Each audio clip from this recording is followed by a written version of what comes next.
I think the most difficult thing to watch when you're a family member too, someone who's suffering from alcohol use disorder, is when they lose their sense of purpose, when they don't really have a realization of why they're even here. They've been so consumed into the daily activities of getting alcohol, consuming alcohol, and then recovering from alcohol, and that vicious circle over and over again.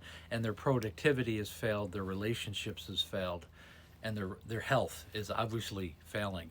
For example, my wife, who succumbed to the disease, and I was married for 25 years, and she passed away almost 5 years ago now from it. And near the end of her life, I say the last 6, 8 months, maybe even a year, she spent so much time just watching television, and it became background sound. But she always needed something to focus away from really what was going on in her life, and she would like binge watch these huge television kind of soap opera, series that lasted 5, 10 years, and she'd watch them in a couple of weeks. She was watching television like 18 hours a day, sitting on the couch, really having no functionality and not a whole lot of purpose to her day. And I think that's the saddest thing to watch. And I make this video really because if you have a loved one who's going down this road, it's time to really double down on, getting some help, because losing one's sense of purpose is really the death knell for a lot of people. When you've really made that gap and you've crossed over that line to where the alcohol has become the most important thing in your life, and you're no longer functioning. And unfortunately, people ask me all the time, did my wife work? Well, we had our own insurance brokers for a number of years. We worked for a number of different companies, and we were a team for probably 20 years, even before we got married.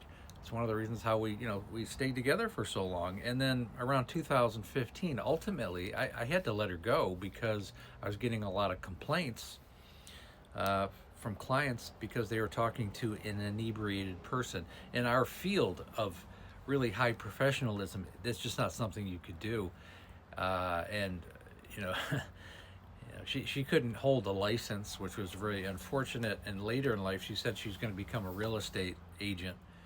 And I think that was really to placate everybody else, because you can't get a professional license, insurance, real estate, or any other kind of license when you've had 4 DUIs and multiple, inpatient stays. That's just not something that's going to happen for a period of time.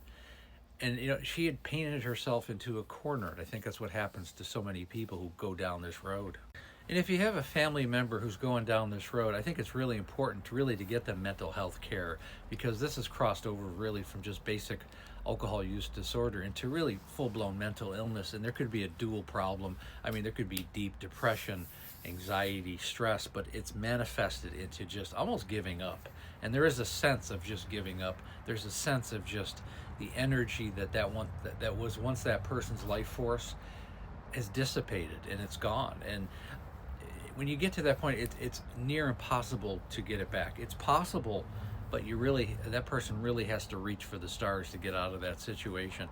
When they've lost the reason to be here, and the alcohol is become one of their highest functions in their life, it's a sad state. And I know this video doesn't really apply to everybody, but for those that do, they know exactly what I'm talking about. And as a family member, it's absolutely excruciating to watch this situation, especially like my wife. I mean, she was a very kind, empathetic person, and just to watch her go into this abyss was especially troubling. And understanding when someone gets to this loss of purpose stage, that it's really important as a family member to put it into perspective, because it really has nothing to do with you. You can't take it personally. I mean, it's a mental illness, and it is all consuming for that person. And they don't really have the ability to, and the awareness to really latch on to how it's affecting other people. If that makes sense. They're really very self-absorbed, which is just the nature of the disease. It just is. And it's unfortunate because, even spouses, children, parents, they all become secondary to the disease. And they become secondary to the person's own health. Because the alcohol has become all-consuming, and that alcohol has become the solution to their problem, except the alcohol has become their biggest problem, and it's taken over their life. If you have somebody in that situation, it is time to either get them into maybe a psych hold, into a seriously a mental health facility, or definitely a rehab facility for at least 90 days. They need to be separated from the alcohol, and then a very strong follow-up once they come out of that. If you don't have the means, then they're kind of cooked. Okay, you do need health care in this situation. But at the least, they need to start going to group therapy. They need to get involved in community, and they need to get out of that isolation. The isolation is ultimately what's going to do the person in. And so this is my first video for 2025. It's January 1st, if you're watching this today. Anyways, I want to go over her memoir again. It's called Amanda, A Cautionary Tale of Alcoholism. It's the story of my wife's 25-year decline with alcohol use disorder. And unfortunately, she passed away almost 5 years ago in February. And it's an important book. It resonates with families, with recovering alcoholics, with alcoholics, and anybody who likes a good story. It's really a Shakespearean tragedy.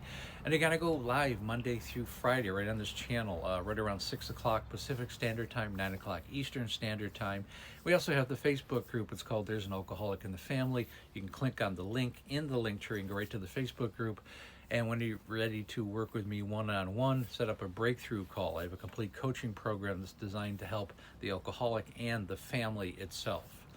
The call is free. The course is definitely not. If you do make a meeting, make sure to show up, number one. Number two, make sure all the principals are there. The alcoholic and the family needs to be there, or at least the person who's going to be taking the program needs to be there. Otherwise, it's kind of a null void. It's not a situation where you just want some information about what's going on. That's not the point of it.